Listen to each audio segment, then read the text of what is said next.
आज हम लोग कोड के बारे में अध्ययन करेंगे कि कोड कितने प्रकार के होते हैं, कोड की परिभाषा क्या है, इसके बारे में हम लोग आज अध्ययन करेंगे।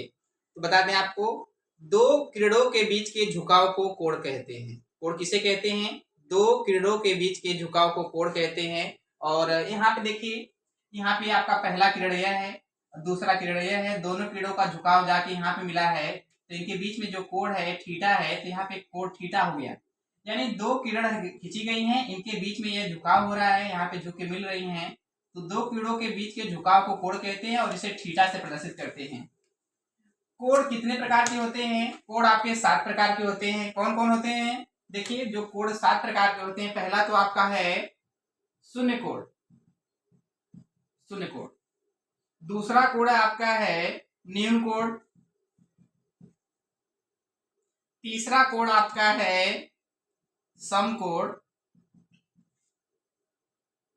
और चौथा कोण आपका है अधिक कोण। पांचवा कोण आपका है ऋजु कोण। और छठा जो कोण आपका है वह आपका बृहद कोण है। और लास्ट वाला आपका 7वां वाला कोण है संपूर्ण कोण। तो अभी हम लोग अध्ययन किए कोण कितने प्रकार के होते हैं। मैंने बताया कोण जो होते हैं 7 प्रकार के होते हैं। न्यून कोण, शून्य कोण, न्यून कोण, समकोण, अधिक कोण, ऋजु कोण, बृहद कोण और संपूर्ण कोण। अब हम लोग इसके बारे में अध्ययन करेंगे कि शून्य कोण किसे कहते हैं। वह कोण जिसका मान 0 अंश होता है उसे हम लोग शून्य कोण कहते हैं। वह कोण जिसका मान 0 अंश होता है उसे शून्य कोण कहते हैं। न्यून कोण किसे कहते हैं? वह कोण जिसका मान 0 अंश से 90 अंश के बीच में होता है। ध्यान देना आप लोग, वह कोण जिसका मान 0 अंश से 90 अंश के बीच में होता है उसे न्यून कोण कहते हैं। समकोण किसे कहते हैं? वह कोण जिसका मान 90 अंश होता है उसे समकोण कहते हैं।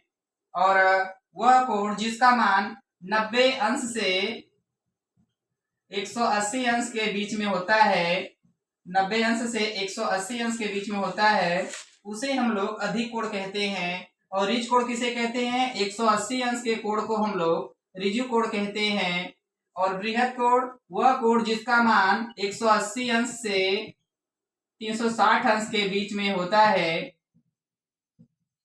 वह कोण जिसका मान 180 अंश से 360 अंश के बीच में होता है उसे बृहद कोण कहते हैं। और 360 अंश के कोण को हम लोग संपूर्ण कोण कहते हैं। पुनः अध्ययन करेंगे हम लोग कोण किसे कहते हैं। अभी अभी मैंने बताया दो किरणों के बीच के झुकाव को कोण कहते हैं और इसे थीटा से प्रदर्शित करते हैं। देखिए, पहली किरण है या दूसरी किरण है, दोनों किरणों के बीच में यहाँ पे झुकाव हुआ है, इनके बीच में जो कोण बन रहा है थीटा, इसे हम लोग कोण कहेंगे। कोण आपके कितने प्रकार के हैं? कोण आपके 7 प्रकार के हैं। कौन कौन? शून्य कोण, न्यून कोण, समकोण, अधिक कोण, ऋज कोण, बृहद कोण, संपूर्ण कोण। शून्य कोण किसे कहते हैं? वह कोण जिसका मान 0 अंश होता है उसे शून्य कोण कहते हैं। वह कोण जिसका मान 0 से 90 के बीच में होता है उसे न्यून कोण कहते हैं। और 90 अंश के कोण को समकोण कहते हैं। वह कोण जिसका मान 90 और 180 अंश के बीच में होता है उसे अधिक कोण कहते हैं। और 180 अंश के कोण को ऋज कोण कहते हैं। वह कोण जिसका मान 180 अंश से 360 अंश के बीच में होता है उसे बृहद कोण कहते हैं। और 360 अंश के कोण को संपूर्ण कोण कहते हैं। अगर हमने क्वेश्चन कर दिया, मैंने एक प्रश्न आपसे पूछ दिया कि बताइए दो किरणों के बीच में जो आपका कोण बन रहा है वह 145 अंश का बन रहा है, बताइए कौन सा कोण है? दो किरणों के बीच में 145 अंश का कोण बन रहा है, बताइए कौन सा कोण है? तो बताएंगे सर 145 अंश जो कोण है वह 90 और 100 बीच में है, 90 और 180 के बीच में बन रहा है, क्योंकि 145 आएगा 90 और 180 के बीच में आएगा, तो कहेंगे सर यह अधिक कोण है। यह क्या है? अधिक कोण होगा। कौन सा कोण होगा? अधिक कोण होगा। ऐसे और भी मैं क्वेश्चन पूछ सकता हूँ, जैसे मैंने कहा बेटा बताइए 75 अंश का कोण है, या कौन सा कोण होगा? कहोगे सर 75 अंश है, तो 75 अंश 0 और 90 के बीच में होता है, 0 से 90 के बीच में होता है, इसलिए यह कोण है न्यून कोण, कहेंगे यह न्यून कोण है। ऐसे कोई भी कोण हम लोग बता सकते हैं कि यह न्यून कोण है, या अधिक कोण है, या सम कोण है, या शून्य कोण है, कोई भी कोण बता सकते हैं। हम आशा करते हैं कि आपको कोण के बारे में समझ में आया होगा। अगली टॉपिक के साथ हम आपको कल मिलेंगे, तब तक के लिए धन्यवाद।